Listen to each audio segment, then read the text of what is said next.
The pelvis being two hemispheres together, which our hips are sunken into the base, can be made to move like a bowl in a sitting position. Imagine a bowl on a table that you're just tipping around in a circular fashion. One of those big, deep Chinese food bowls.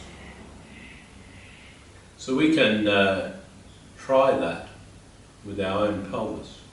Let's tip it to the back, and then we're going to scoop it around. Now, the thing about a pelvis bowl is that you've actually got to lift the bowl on one side. So you have to bring some muscle into action to lift that bowl up. And then scallop it forward, and then start to lift up the other side. Scallop it back.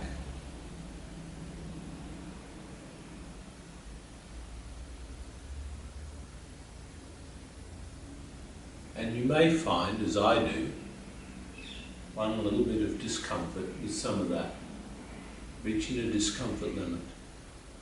Maybe a difficulty actually bringing the actions to bear that are needed. I'm using a bit of whole body motion to get a real feel of that. There's a lot of overflow in that, and I'm not concerned about that as I'm focusing on whether I can actually lift that bowl, particularly on the side, bring it forward. What does it feel like, and where do I lose control? Bring it back.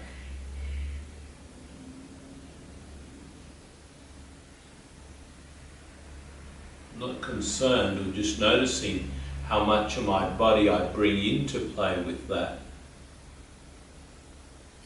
At this stage, because at a later time I can isolate that out a little bit more. There's always something extra to potentially work on in isolating movement out. Key issue is to pay attention to as much as you can pay attention and keep that focus on that, not just mindless movement. I've gone the other way now. Notice the change. I'm now tipping the bowl around anti-clockwise. Before I was going clockwise, now I'm going anti-clockwise.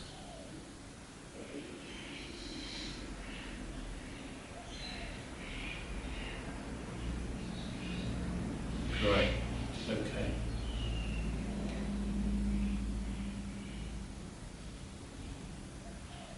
And again, I'm going to quickly lie down and just see how that my body now feels having done that.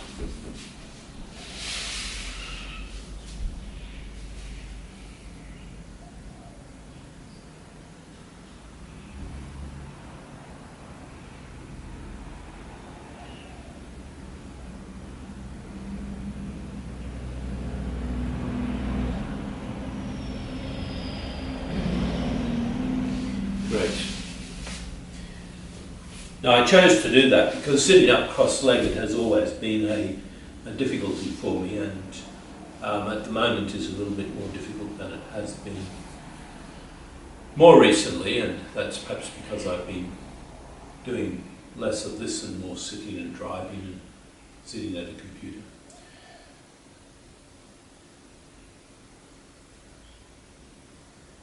I'm going to go on now to the exercise that I've done previously, which is a little combination of bending, extending the spine and the shoulders, and then rotation of the spine by following the hand. And I want to redo this just to show you how in a couple of days some changes might show up. And those changes are also changes with how the pelvis can move around the hips themselves. So we're going to scoot forward a little here, and I think this is already about twice as far as I started 2 days ago, and up. And just when I get to the tightness, I'm going to stop and drop away, take my left hand out and back.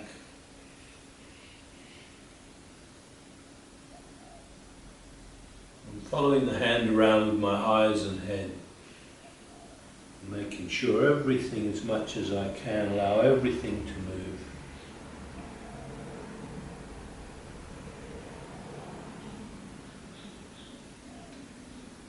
Resting arm. Like a little notice on that to see that it is actually fully resting. Shoulders have relaxed. They can come along with the flow. A little.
You might notice much more extension and flexion I'm actually getting now.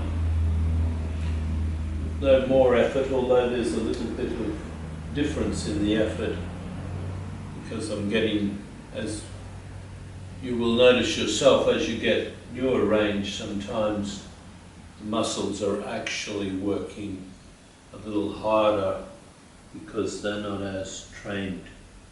And you may get a sense of a little bit increased effort. I would suggest to just keep that always at a minimum. Any increase in effort, notice it and just go, okay, now I'm increasing my effort. Also, I might just hold the movement to there where that increased effort starts to come in. You need to train the muscles to have the control in the range, and an easy control within the increased range of movement as that range increases.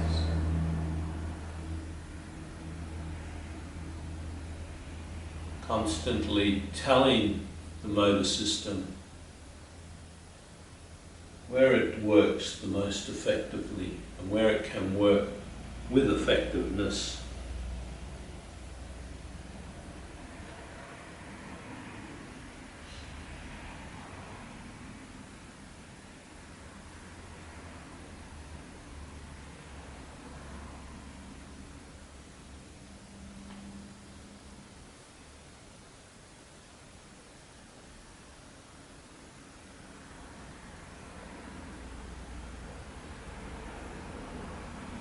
Right.